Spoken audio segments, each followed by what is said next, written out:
తారకాసురుడు అనే రాక్షసుడు భూమిని వేధించడం ప్రారంభించాడు. అతన్ని సంహరించడానికి శివపార్వతుల కుమారుడు అవసరమని నిర్ణయించారు. ఈ నిర్ణయం ప్రకారం పార్వతి తపస్సు చేసింది. ఆ తపస్సు ఫలితంగా వచ్చిన శక్తిని అగ్నిదేవుడు తీసుకువెళ్లి గంగానదిలో వదిలాడు. ఆ శక్తి గంగా నది ద్వారా శరవణం అనే చోట చేరుకుంది. అక్కడ ఆ శక్తి నుండి ఒక అద్భుతమైన శిశువు జన్మించాడు. ఆ శిశువును 6 కృత్తికలు పెంచారు. అందువల్ల అతనికి 6 ముఖాలు ఏర్పడ్డాయి. అందుకే అతనిని షణ్ముఖ స్వామి అని అంటారు. శివుడు తన కుమారుడికి వేలు అనే ఒక శక్తివంతమైన ఆయుధాన్ని ఇచ్చాడు. కేవలం 5 నెలల వయసులో ఉన్న ఆ బాలుడు తారకాసురుడితో యుద్ధం చేయడానికి బయలుదేరాడు. ఆ యుద్ధంలో అతను తన వేలు ఆయుధంతో తారకాసురుడిని సంహరించాడు.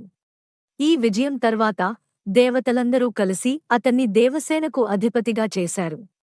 ఈ దేవసేనాధిపతి స్కందుడు, కార్తికేయుడు, కుమారస్వామి, మురుగన్ వంటి పేర్లతో ప్రసిద్ధి చెందాడు. స్కందుడు అంటే శివశక్తి నుండి జన్మించినవాడు, కార్తికేయుడు అంటే కృత్తికలచే పెరిగినవాడు, కుమారస్వామి అంటే ఎప్పుడూ యువకుడిగా ఉండేవారు, మురుగన్ అంటే సుందరమైన యువకుడు అనే అర్థంలో తమిళంలో ప్రసిద్ధి చెందిన పేరు.